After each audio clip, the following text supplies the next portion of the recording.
ಬಿಜೆಪಿಯಿಂದ ಒಂದು ಕಾಲು ಹೊರಗಿಟ್ಟಿರುವ ಯಶವಂತಪುರ ಶಾಸಕ ಎಸ್ಟಿ ಸೋಮಶೇಖರ್ ಇದೀಗ ಲೋಕಸಭೆಯಲ್ಲಿ ಕಾಂಗ್ರೆಸ್ ಪರ ಪ್ರಚಾರ ಆರಂಭಿಸಿದ್ದಾರೆ. ಬೆಂಗಳೂರು ಉತ್ತರ ಕ್ಷೇತ್ರದ ಕಾಂಗ್ರೆಸ್ ಅಭ್ಯರ್ಥಿ ಪ್ರೊಫೆಸರ್ ರಾಜೀವ್ ಗೌಡ ಪರ ಕೆಂಗೇರಿ ಬಳಿಯ ಬಂಡೆ ಮಠದಲ್ಲಿ ಸಭೆ ನಡೆಸಿದ್ದಾರೆ. ಸಭೆಯಲ್ಲಿ ಸಚಿವ ಕೃಷ್ಣ ಬೈರೇಗೌಡ, ಶಾಸಕ ಶ್ರೀನಿವಾಸ್ ಕೂಡ ಭಾಗಿಯಾಗಿದ್ದರು. ಇನ್ನು ತಮ್ಮ ನಡೆಯಲ್ಲಿ ಎಸ್ಟಿ ಸೋಮಶೇಖರ್ ಸಮರ್ಥಿಸಿಕೊಂಡಿದ್ದಾರೆ ನಡೆಯನ್ನ. ಬಿಜೆಪಿಯ ಯಾರೊಬ್ಬರೂ ನನ್ನನ್ನು ಬೆಂಬಲ ಕೊಡಿ ಅಂತ ಎಲ್ಲೂ ಕೇಳಲಿಲ್ಲ, ಅವರಷ್ಟಕ್ಕೆ ಸಭೆ ಮಾಡಿದ್ದಾರೆ. ಸ್ವಾಭಿಮಾನಕ್ಕೆ ಧಕ್ಕೆ ಬಂದಿದ್ರಿಂದ ಕಾಂಗ್ರೆಸ್ ಪರ ಪ್ರಚಾರ ಮಾಡ್ತಿದ್ದೀನಿ, ಅವರು ಏನ್ ಮಾಡ್ತಾರೋ ಮಾಡ್ಲಿ ಅಂತ ಗುಡುಗಿದ್ದಾರೆ. ಎಮ್ಎಲ್ಸಿ ಚುನಾವಣೆ ಯಾರು ಬಿಜೆಪಿಯವರು ಬಂದು ಅಭ್ಯರ್ಥಿ ಬಂದು ನನ್ನನ್ನು ಮತ ಸಹಾಯ ಮಾಡಿ ಅಂತ ಕೇಳಲಿಲ್ಲ. ಲೋಕಸಭಾ ಅಭ್ಯರ್ಥಿ ಘೋಷಣೆ ಆಗಿದೆ. 7-8 ಸಾರಿ ನನ್ನ ಕ್ಷೇತ್ರಕ್ಕೆ ಬಂದಿದ್ದಾರೆ. ನನ್ನನ್ನು ಬಂದು ಅಪ್ರೋಚ್ ಮಾಡೋದಲ್ಲಿ ನಂಗೆ ಸಪೋರ್ಟ್ ಮಾಡಿ ಅಂತಕ್ಕಂಥದ್ದಲ್ಲಿ ಇದುವರೆಗೂ ಕೇಳಲಿಲ್ಲ. ಕೇಳಿದ ಮೇಲೆ ನಾನೇನು ಮಾಡಬೇಕು?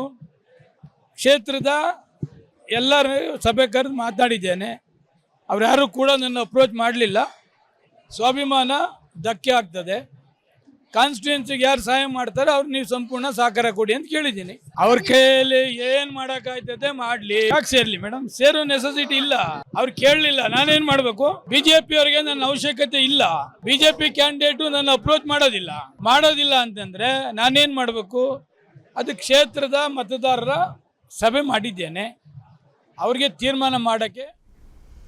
ಇನ್ನು ಕಾಂಗ್ರೆಸ್ ಪರ ಶಾಸಕ ಎಸ್ಟಿ ಸೋಮಶೇಖರ್ ಮತಯಾಚನೆಗೆ ಅಶೋಕ್ ಕಿಡಿಕಾರಿದ್ದಾರೆ. ಬೆಂಗಳೂರಿನಲ್ಲಿ ಮಾತನಾಡಿದ ಅಶೋಕ್, ಶಾಸಕ ಎಸ್ಟಿ ಸೋಮಶೇಖರ್ ಬಿಜೆಪಿಯಲ್ಲಿಲ್ಲ, ಎಸ್ಟಿಎಸ್ ಈಗಾಗಲೇ ಬಿಜೆಪಿಯಿಂದ ಕಾಲ್ ಹೊರಗಿಟ್ಟಿದ್ದಾರೆ. ಲೋಕಸಭಾ ಚುನಾವಣೆ ಬಳಿಕ ವರಿಷ್ಠರು ಎಸ್ಟಿಎಸ್ ಬಗ್ಗೆ ನಿರ್ಧಾರ ಕೈಗೊಳ್ಳುತ್ತಾರೆ ಅಂತ ಹೇಳಿದ್ರು. ಎಸ್ಟಿ ಶೇಖರ್ ಆಲ್ರೆಡಿ ಕಳೆದ 4 ತಿಂಗಳಿಂದ ನಡೀತಾ ಇದೆಯಲ್ಪ, ಕಾಲು ಆಚೆ ಇಟ್ಟುಬಿಟ್ಟಿದ್ದಾರೆ. ಅವರು ಕಾಲು ಆಚೆ ಇಟ್ಟಿದ್ದಾರೆ. ಮತ್ತು ವಿರುದ್ಧವಾಗೂ ಮತ ಹಾಕಿದಾರಲ್ಲ, ರಾಜ್ಯಸಭೆಯಲ್ಲಿ ಬಿಜೆಪಿ ವಿರುದ್ಧವಾಗಿ ಮತ ಹಾಕಿದ್ದಾರೆ. ಅವ್ರ ಪ್ರಶ್ನೆ ಉದ್ಭವ ಆಗೋದೇ ಇಲ್ಲ. ಅವ್ರು ನಮ್ಮ ಶಾಸಕರು ಅಂತ ಹೇಳ್ಕೊಳಕ್ಕೆ ಆಗೋದೇ ಇಲ್ಲ. ಈಗ ಚುನಾವಣೆ ಮುಗಿಲಿ. ಚುನಾವಣೆ ಮುಗಿದ ಮೇಲೆ ಕೇಂದ್ರದ ನಾಯಕರು ಏನು ತೀರ್ಮಾನ ತೆಗೆದುಕೊಳ್ಬೇಕು ಆ ತೀರ್ಮಾನವನ್ನು ತೆಗೆದುಕೊಳ್ತಾರೆ. ಸರ್, ಒಬ್ಬ ಬಿಜೆಪಿ ಶಾಸಕ ಕಾಂಗ್ರೆಸ್ ಪರ ಪ್ರಚಾರ ಮಾಡ್ತಾರೆ ಅಂದ್ರೆ ಯಾವುದೇ ಕಾನೂನು ಭಯ ಇಲ್ಲದೆ ಈ ರೀತಿ ಮಾಡ್ತಿದ್ದಾರೆ ಅಂತ ಅನ್ಸುತ್ತೆ ಸರ್. ಏನಾಗ್ಬಿಡ್ಬಹುದು ಮಹಾ ಅಂತ ಅನ್ನೋದಾ ಸರ್ ಅವ್ರಿಗೆ? ಬಸನಗೌಡ ಪಾಟೀಲ್ ಯತ್ನಾಳ್ ಅಂತ ಒಬ್ರು ಇದ್ದಾರೆ, ವಿಜಯಪುರ ನಗರದ ಶಾಸಕರಿದ್ದಾರೆ. ಅವರು ಕಳೆದ 2 ಟರ್ಮ್ಗಳಿಂದ ಬಿಜೆಪಿ ವಿರುದ್ಧ ಹರಿ ಹಾಕೊಂಡು ಬರ್ತಾನೆ ಇದ್ದಾರೆ. 4 ಸಲ ಅವರಿಗೆ ಶೋಕಾಸ್ ನೋಟಿಸ್ ಕೊಟ್ಟರು. ಅದು ಏನು ಉತ್ತರ ಕೊಟ್ಟರು ನನಗಂತೂ ಗೊತ್ತಾಗಿಲ್ಲ. ಆದರೆ ಮತ್ತೆ 2023 ವಿಧಾನಸಭೆ ಚುನಾವಣೆಯಲ್ಲಿ ಟಿಕೆಟ್ ಕೂಡ ಕೊಟ್ಟರು ಅವ್ರಿಗೆ. ಅವ್ರು ಗೆದ್ಕೊಂಡ್ ಬಂದರು ಕೂಡ. ಹಾಗಾಗಿ ಎಸ್ಟಿ ಸೋಮಶೇಖರ್ ಆಮದು ಇಂಪೋರ್ಟೆಡ್ ಫ್ರಮ್ ಕಾಂಗ್ರೆಸ್, ಆಯ್ತಾ? ಅಂಡ್ ಈ ಕಾರಣಕ್ಕೋಸ್ಕರ ನನಗೆ ಬಿಜೆಪಿಯವರು ಯಾಕೆ ಇಷ್ಟೊಂದು ಆರಾಮಾಗಿ ಇದನ್ನೆಲ್ಲ ಸ್ವೀಕರಿಸ್ತಾರೆ ಅನ್ನೋದಂತೂ ಗೊತ್ತಾಗ್ತಾ ಇಲ್ಲ. ಆಮೇಲೆ ಸೋಮಶೇಖರ್ ಅವರ ನೋವು ಇವತ್ತು ನನ್ನದಲ್ಲ ರೀ. ಸೋಮಶೇಖರ್ ಅವರು ನನಗೆ ಗೊತ್ತಿದ್ದಂಗೆ ಕಳೆದ 7 ತಿಂಗಳಿಂದ ಹೋರಾಟ ಮಾಡ್ಕೊಂಡು ಬರ್ತಾನೆ ಇದ್ದಾರೆ ಬಿಜೆಪಿಯಲ್ಲಿ ತಮ್ಮ ಅಸ್ತಿತ್ವವನ್ನು ಉಳಿಸ್ಕೊಳ್ಳುವ ಸಲುವಾಗಿ.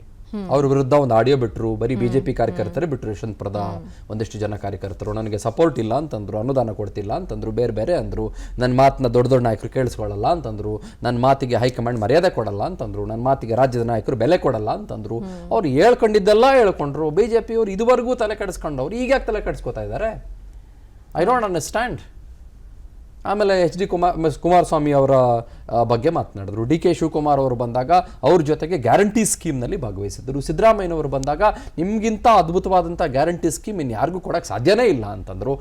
ಇಡೀ ಕ್ಷೇತ್ರದಲ್ಲಿ ಗ್ಯಾರಂಟಿ ಸ್ಕೀಮ್ನ ಇನ್ಯಾರೊಬ್ಬ ಕಾಂಗ್ರೆಸ್ನ ಶಾಸಕ ಇದ್ದಿದ್ರು ಕೂಡ ಅಷ್ಟು ಚೆನ್ನಾಗಿ ಅದನ್ನು ಇಂಪ್ಲಿಮೆಂಟ್ ಮಾಡೋಕ್ಕೆ ಸಾಧ್ಯ ಆಗ್ತಾ ಇರಲಿಲ್ಲ. ಅಷ್ಟು ಚೆನ್ನಾಗಿ ಇಂಪ್ಲಿಮೆಂಟ್ ಮಾಡಿದ್ರು. ಅದನ್ನು ಜನರಿಗೆ ತಲುಪಿಸುವಂಥ ಪ್ರಯತ್ನ ಮಾಡಿದ್ರು. ಅವಾಗಲೇ ಆಂಟಿ ಪಾರ್ಟಿ ಅಂತ ಬಿಜೆಪಿ ಗೊತ್ತಾಗಬೇಕಾಗಿತ್ತು. ಏನು ವೈಟ್ ಮಾಡ್ತಾ ಇದ್ದಾರೆ ಸೋಮಶೇಖರ್ ಅಂತಂದ್ರೆ ನನ್ನನ್ನು ಉಚ್ಚಾಟನೆ ಮಾಡಲಿ, ನಾನೇ ಬಿಟ್ಟರೆ ಸುಮ್ಮನೆ ಶಾಸಕ ಸ್ಥಾನ ಕಳ್ಕೋಬೇಕಾಗುತ್ತೆ ಅಂತ ಅಷ್ಟೇ. ಗೊತ್ತಾಯ್ತಾ? ನಾನು ರಾಜೀನಾಮೆ ಕೊಟ್ಟರೆ ಡಿಸ್ಕ್ವಾಲಿಫೈ ಮಾಡಿಬಿಡ್ತಾರೆ ಅಂತ. ಯಾಕಂದರೆ ಹಂಗೆ ಡಿಸ್ಕ್ವಾಲಿಫೈ ಮಾಡಿಸಿಕೊಳ್ಳಬಹುದು. ಕಾರಣ ಏನು ಅಂತಂದರೆ, ನೀವೊಂದು 1/3 ಅಥವಾ 2/3 ಅಂತೆಲ್ಲ ಇದೆ ನಿಮಗೆ. ಸ್ಕೆಡ್ಯೂಲ್ 10 ಅಲ್ಲಿ ಏನಾಗುತ್ತೆ ಅಂತಂದ್ರೆ, ಆಫ್ ದಿ ಕಾನ್ಸ್ಟಿಟ್ಯೂಷನ್ ಅಲ್ಲಿ ಏನಾಗುತ್ತೆ ಅಂತಂದ್ರೆ, ಈಗ ನೀವೊಂದು 10 ಜನ ಇದ್ದೀರಿ ಅಂತಂದ್ರೆ 7 ಜನ ಒಂದು ಪಾರ್ಟಿಗೆ ಜಂಪ್ ಆಗಿಬಿಟ್ರೆ ನೀವು ಡಿಸ್ಕ್ವಾಲಿಫೈ ಆಗಲ್ಲ. ಅಥವಾ ಒಂದು 6 ಜನ ಜಂಪ್ ಆಗಿಬಿಟ್ರೆ ಡಿಸ್ಕ್ವಾಲಿಫೈ ಆಗಲ್ಲ. ನೀವು 10 ಜನ ಇದ್ದೀರಿ, ಒಬ್ರು ಜಂಪ್ ಆಗ್ಬಿಡ್ತೀರಿ ಒಂದು ಪಾರ್ಟಿಗೆ ಅಂತಂದ್ರೆ it becomes total anti party activity and you will be disqualified. ಆಯ್ತಾ? ನೀವು ನೆಕ್ಸ್ಟ್ ಚುನಾವಣೆ ಫೇಸ್ ಮಾಡೋಕ್ಕಾಗಲ್ಲ, ಅಥವಾ ನೆಕ್ಸ್ಟ್ ಚುನಾವಣೆ ಫೇಸ್ ಮಾಡಬೇಕಾಗಿ ನೀವು ಅದನ್ನು ಗೆದ್ದು ಬರಬೇಕಾಗತ್ತೆ. ಹಾಗಾಗಿ ಅದೆಲ್ಲ ಬೇಡ. ಸುಮ್ಮನೆ ಬಿಜೆಪಿಯಲ್ಲೇ ಇದ್ದಂಗಿರೋಣ, ಅವರೇ ನನ್ನನ್ನು ತೆಗೆದಾಕ್ಲಿ ಪಾರ್ಟಿಯಿಂದ, ನನ್ನ ಶಾಸಕ ಸ್ಥಾನ ಹಂಗೆ ಉಳ್ಕೊಳತ್ತೆ, ಶಾಸಕ ಸ್ಥಾನಕ್ಕೇನು ಅವ್ರು ಕಾಯಕಕ್ಕೆ ಬರಲ್ಲ, ನಾನು ಆಮೇಲೆ ಹೋಗಿ ಕಾಂಗ್ರೆಸ್ ಸೇರ್ಕೋಬಹುದು ಅನ್ನೋ ಥರದಲ್ಲಿ ಇದ್ದಾರೆ ಅಂತ ಅನಿಸ್ತಿದೆ. Okay I think that is the body language of S T. Somashekhar. Okay but ಎರಡನೇ ಫ್ಯಾಕ್ಟ್ರು, ಮುಖ್ಯವಾದಂಥ ಫ್ಯಾಕ್ಟ್ರು, ಇದು ಬಿಜೆಪಿಗೆ ಹೊಡೆತ ಕೊಡುತ್ತೆ ಬೆಂಗಳೂರು ನಾರ್ತಲ್ಲಿ. ಯಾಕಂದರೆ ಯಶವಂತಪುರ ಬೇರೆ ಬೇರೆ ಕ್ಷೇತ್ರಗಳು ಮತ್ತು ಎಸ್.ಟಿ. ಸೋಮಶೇಖರ್ ಅವರ ಅಭಿಮಾನಿ ವರ್ಗ ಏನಿದೆ ಅದು ಬೆಂಗಳೂರು ನಾರ್ತ್ನಲ್ಲಿ ಕಡಿಮೆ ಸಂಖ್ಯೆಯಲ್ಲಿ ಇಲ್ಲ.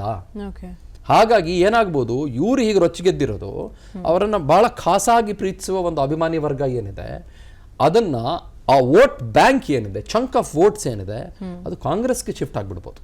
ಓಕೆ ಸೊ ಅದರ ಬಗ್ಗೆನೂ ಕೂಡ ಬಿ ಜೆ ಪಿ ತಲೆ ಕೆಡಿಸ್ಕೊಳ್ಳದೆ ಭಾಳ ಆರಾಮಾಗಿ ಚುನಾವಣೆ ಮುಗಿಲಿ ಆಮೇಲೆ ಉತ್ತರ ಕೊಡ್ತೀವಿ ಅಂತ ಭಾಳ ಬಾಲಿಶವಾದಂಥ ಸ್ಟೇಟ್ಮೆಂಟ್ ಕೊಡ್ತಾರೆ ಅಂತಂದ್ರೆ ನಾಟ್ ಅಕ್ಸೆಪ್ಟಬಲ್ ಟು ಮೀ.